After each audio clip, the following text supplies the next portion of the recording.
Bonjour mes abonnés, j'espère que vous êtes tous très bien. Et oui, aujourd'hui nous allons faire un gâteau gourmand. Alors, vous allez voir, avec des petits sticks autour du gâteau, de la mousse au chocolat dedans. Enfin, c'est un vrai régal. J'en ai déjà l'eau à la bouche. Je l'ai déjà fait il n'y a pas longtemps, mais je vous dis comme ça. Vous êtes prêts? C'est parti!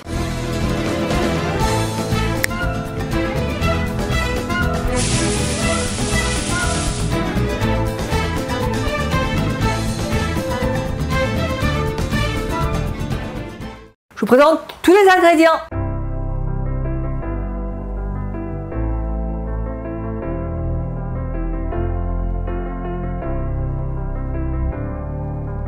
Alors, de base, c'est un gâteau de Pâques. Moi, j'appellerais plus souvent un gâteau gourmand. Vous pouvez faire ça à n'importe quelle période. C'est l'intitulé, le gâteau de Pâques. Alors, le gâteau, il ressemble beaucoup au gâteau au yaourt, vous allez voir. On va déjà prendre, bien sûr, un plat. Et là, on rajoute 2 yaourts. Alors, prenez le premier prix. Vous pouvez prendre des yaourts de la marque EcoPlus de chez Leclerc, ça fait pareil. Donc là, j'en ai pris 2 et on met dans un saladier. Alors c'est un gâteau yaourt, vous allez me dire, c'est vraiment à la base du gâteau yaourt. Donc on va rajouter dedans 4 pots de sucre. On va rajouter 4 œufs. On va mélanger. La levure chimique, on va rajouter 6 pots de farine. On rajoute un pot d'huile de colza et on mélange le tout. On peut rajouter un peu de zeste de citron dedans, ou alors orange ou de la vanille si vous aimez, selon votre, même du rhum. Il n'y a aucun problème. Moi, je mets quelques zestes, un zeste de citron dedans. Voilà, bio de préférence. Pour éviter tout pesticide qu'il y a sur les citrons. Alors là, j'ai fait fort. Le citron a voulu y aller directement. Mais non, on ne met pas tout entièrement dedans. J'ai dit le zeste de citron. Il m'a ripé les mains. Et là, on mélange le tout. Allez, on touille. J'ai déjà chaud. On prend un moule rond qui va au four. Et là, on badigeonne un petit peu d'huile au fond, un goût de beurre, comme vous voulez. Et là, on va mettre toute la pâte dedans. Et là, il part au four 30 à 40 minutes, alors selon votre four, 180-200 degrés. Jusqu'à temps qu'il soit cuit, mais ne le faites pas brûler, je reviens. A few minutes later. Alors là, on passe à la deuxième étape, au dressage. Alors moi, j'ai fait une mousse au chocolat, ordinairement, il n'y en a pas dans la recette, mais moi, je suis une gourmande. Alors, un gâteau sans mousse au chocolat dedans, non. Donc j'ai fait une mousse au chocolat. Victor mettra le lien en dessous, c'est les muffins à la mousse au chocolat. Voilà, que j'ai fait il y a quelques jours, il n'y a pas si longtemps que ça.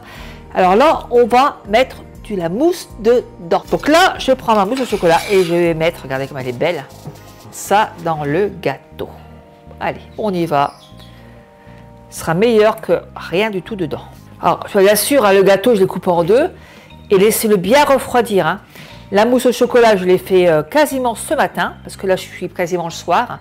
Je l'ai laissé plusieurs heures monter, enfin, refroidir au frigo. Comme ça, elle est vraiment bien prise. Elle n'est pas du tout liquide. Voilà.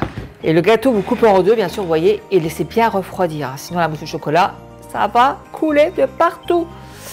Donc, moi, comme il me reste un petit peu, je vais me mettre sur l'autre partie du gâteau. Donc là, c'est là où ça devient intéressant. Je remets le bout de mon gâteau, le haut, et là, je vais reposer ça dessus. Ok, ça, c'est fait. Je vais me mettre ça sur une grille comme ça, et je mets ça sur une assiette. Pas pourquoi, parce que simplement, j'ai fait un petit nappage au chocolat. Alors, nappage au chocolat, j'ai mis la crème fraîche et j'ai mis du chocolat dedans. Je laisse fondre. Et là, je vais le chercher. Alors, je l'ai fait un petit peu avant, et là, on va badigeonner notre chocolat